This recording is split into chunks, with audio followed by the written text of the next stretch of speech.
अब 50,000 की सेना को 3,000 की सेना तो हरा नहीं सकती। क्लाइव बहुत मतलब कूटनीतिक व्यक्ति था। तो क्लाइव ने क्या बोला कि ठीक है, इसके लिए पहले देखो जब हम कल सिराजुद्दौला से लड़ेंगे तो कौन कौन सी दिक्कतें होंगी। उन्होंने कहा भैया सबको बताया गया, ग्राउंड मैप बताया गया, उसको समझना थोड़ा बारीक। तो उन्होंने कहा कि भाई ग्राउंड मैप क्या है। तो ग्राउंड मैप ये था कि सिराज के विद्रोही बने हुए थे इस समय पर हिंदू।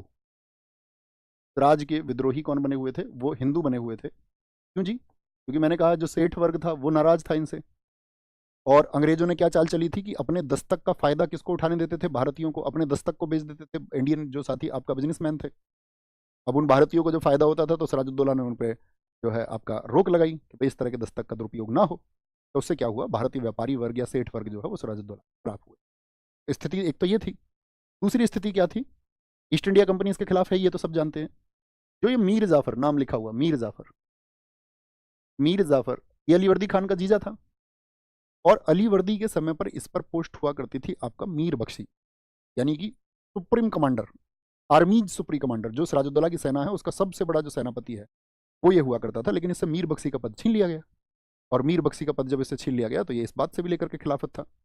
और तीसरा, इसका जो व्यक्तित्व है वो बहुत लालची व्यक्ति था। ये खुद भी सोचता था कि मैं बंगाल का नवाब मैं क्यों नहीं हो सकता। और इन्हीं घटनाओं का फायदा उठाया क्लाइव ने क्या किया, क्लाइव ने मीर जाफर से बातचीत की। उन्होंने कहा भैया चलो ठीक है, तुम एक बात बताओ चाचा, तुम बंगाल का नवाब बनना चाहते हो? ने कहा ऑफ कोर्स हम बनना चाहते हैं, कौन नहीं बनना चाहेगा। तो उन्होंने कहा ठीक है, तो तुम बंगाल का नवाब बनना चाहते हो तो कुछ शर्तें हैं वो माननी पड़ेंगी। बोला हम क्यों मानेंगे तुम्हारी शर्त? बोले तुम्हें बंगाल का नवाब बनाएंगे, हाँ तो मान लेंगे। बंगाल के नवाब बनने के लिए कोई भी शर्त है वो मंजूर है। तो उन्होंने क्या क्या उससे कहा, एक तो उन्होंने कहा भैया अगर हम तुमको बंगाल का नवाब बना दें तो तुम 1 करोड़ रुपया ईस्ट इंडिया कंपनी को दोगे। किसको? ईस्ट इंडिया कंपनी को दोगे। बोला मंजूर है, थोड़े बहुत और फालतू चाहिए तो वो भी दे देंगे, पहली शर्त। दूसरी शर्त, जितने भी यहाँ पर यूरोपीय व्यापारी काम कर रहे हैं ईस्ट इंडिया कंपनी के अलावा उन लोग जो हैं, 50 लाख जो बाकी यूरोपीय व्यक्ति हैं, काउंसिल वगैरह के लोग हैं, उन सबको दोगे। बोला ठीक है मंजूर। अच्छा जो भारतीय व्यापारी नाराज हैं अभी तक वो हमारे साथी हैं, 20 लाख हिंदू व्यापारियों को दोगे, यानी कि भारतीय व्यापारियों को दोगे, भारतीय व्यापारियों को। मैंने कहा ठीक है ये भी मंजूर है, और बताओ। बोले और बताओ नहीं, ये साथ तुम्हारा दबी देंगे जब तुम्हें मंजूर होगा। और साथ में अभी हम सिराजुद्दौला से लड़ेंगे तो युद्ध का भी एक खर्चा होगा। बोला ठीक है ये भी मंजूर है। तो उसने सब कुछ मंजूर कर लिया। और इस मीर जाफर और क्लाइव इन दोनों की बातचीत करवाने वाला था सेठ अमीचंद। कौन है बिचौलिया? सेठ अमीचंद। अब सेठ अमीचंद ने बातें तो शुरू करवा दी, उसको इतनी डील मंजूर हो गई। बिचौलिया कौन है? मीडिएटर था, मीडिएटर, बिचौलिया था इन बातों को कराने वाला सेठ अमीचंद।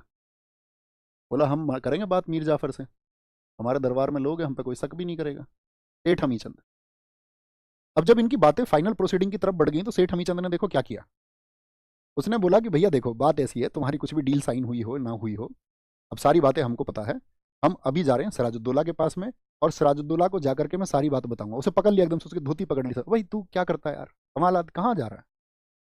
बोला नहीं सारी बातें मेरे साथ। बोले तूने ही तो करवाई है। तो बोला उस बात से क्या मतलब है, मैं भी सिराजुद्दौला को बताऊंगा जाकर के ये बात, तुम्हारा देखो फिर क्या हाल करता है वो। उन्होंने कहा भाई फिर तू मीटिंग ही क्यों करवा रहा था हमारी, हमारा बिचौलिया क्यों बना? उसने कहा ठीक है मैं तुम्हारा बिचौलिया इसलिए बना कि तुम ऐसी बातें करो और बाद में मैं तुम्हारे ऊपर एक शर्त थोपूं कि जब तुम ये युद्ध जीत जाओगे, जब मीर जाफर बंगाल का नवाब बन जाएगा, तो जितना भी नवाब के पास में पैसा उसके अंदर मिलेगा वहां पर जाकर के उसके आवास पर, उसका 50% तुम मुझे दोगे। और साथ में अलग से 30 लाख रुपए की एक गारंटी चाहिए मीर जाफर की तरफ से। उनका तो दिमाग एकदम से, यार ये क्या आदमी है, चालाकियां कर रहा है। तो फिर क्लाइव ने थोड़ा सोचा, क्लाइव चालाक आदमी है। क्लाइव ने सोचा थोड़ा सा यार चलो एक काम करते हैं। तो क्लाइव ने 2 पेपर बनवा लिए, एक सफेद कागज जिस पर संधि ये लिख ली 30 लाख प्लस 50% वाली सही तरीके से ये मांग रहा है, और एक झूठा भी उसका तैयार करवा लिया लाल कागज पर जिस पर फर्जी साइन कर दिया। और बाद में इसको अमीचंद को कुछ नहीं दिया उन्होंने, फर्जी कागज दिखा दिया उसको बाद में, देखो ये वाला, इस पर तो कहीं साइन ही नहीं है, एक पे साइन करा लिया एक पर नहीं कराए। तो ये हाल हुआ।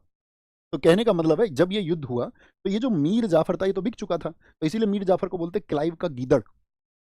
ठीक है, तो इसने क्या किया, जो 50,000 की सेना थी और ये राय दुर्लभ, ये दोनों बिक गए। दोनों के दोनों ने सेनाएं अपनी लगभग ये 20-20 हजार की सेना, 25-25 हजार की सेना को लीड कर रहे थे।